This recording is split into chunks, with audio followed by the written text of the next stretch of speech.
समाचार अब तक, सत्य का साहस।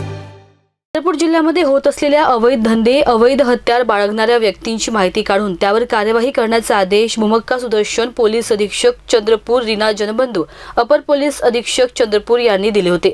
त्या अनुषंगाने स्थानिक गुन्हे शाखेचे पोलीस निरीक्षक महेश कोंडावार यांच्या नेतृत्वात स्थानिक गुन्हे शाखेचे पथक अवैधरित्या हत्यार बाळगणाऱ्यांवर माहिती काढून त्यावर कार्यवाही करण्याची मोहीम राबवित होते।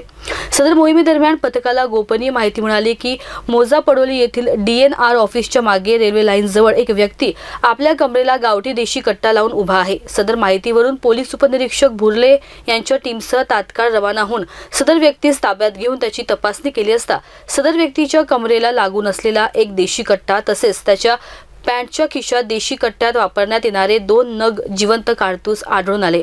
सदर व्यक्तीचे नाव विचारून त्याचा क्राईम रेकॉर्ड तपासला असता त्याच्यावर police station Ghugghus, police station Rajura, police station Warora येथे अनेक चोरी, जबरी चोरी, घरफोडीचे गुन्हे दाखल असल्याची माहिती प्राप्त झाली।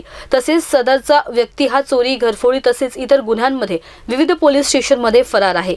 सदर व्यक्तीविरुद्ध पोलीस स्टेशन पडोली येथे अवैधरित्या शस्त्र बाळगण्याबाबत गुन्हा नोंद केला असून सदर व्यक्तीस पुढील तपासणीसाठी पोलीस स्टेशन पडोली यांच्या ताब्यात देण्यात आले आहे।